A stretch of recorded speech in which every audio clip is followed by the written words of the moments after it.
as you know, a lot of us have been at home, and the world is waking up to a lot of issues that have been prevalent, but that a lot of people have been sort of closing their eyes to.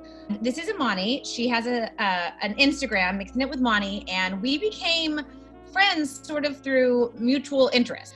Imani is an educator. She says things so much better and so much more eloquently than I can. So we have mutual friends. I said, hey, would you mind sitting down with me? What can I do? What can anyone do? I mean, thank you so much for, having me on. I love the idea. I've always said that people have the capacity to learn. I fully believe everyone has the capacity to learn if they choose to. I think that's a very important part. If they choose to make that decision, I don't believe anyone's beyond learning, but it's definitely a choice.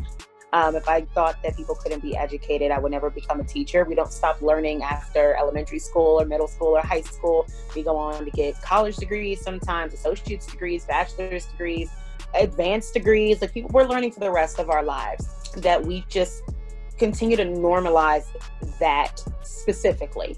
I think that, it does feel like the steam is being let up a little. And I will say that in some respects, we do need to give that some grace. And it's very, it's very comforting to see so many allies who really want to keep the ball rolling. And in a lot of respects, we do obviously need to never go silent, never go quiet, never go back to sleep on this again. But in a lot of ways, I found myself, when everything was happening, we were at the height of it, I remember thinking to myself, this is great.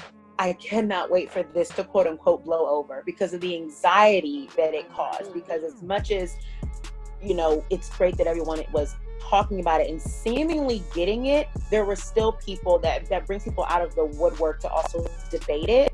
And it's really hard, especially for BIPOCs, Black and Indigenous people of color, to come onto the internet, go into their social places, and have to hear people debate them. And then it would be also just as disheartening, which is sometimes more so disheartening, and would overshadow the good, when you would see someone who would say things or, try to bargain. I always say bargain your human rights. Like, I would have plenty of people who would DM me and be like, this is important. We need to bring more attention to this story.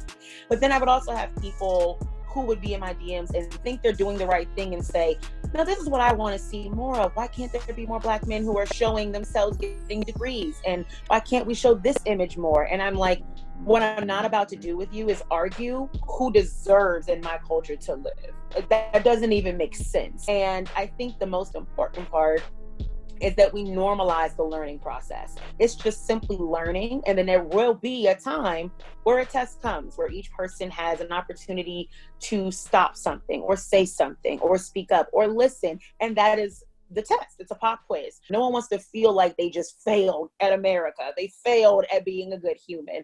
So right. Sometimes listening is just as important as the active activism, because there's really no wrong way to approach activism.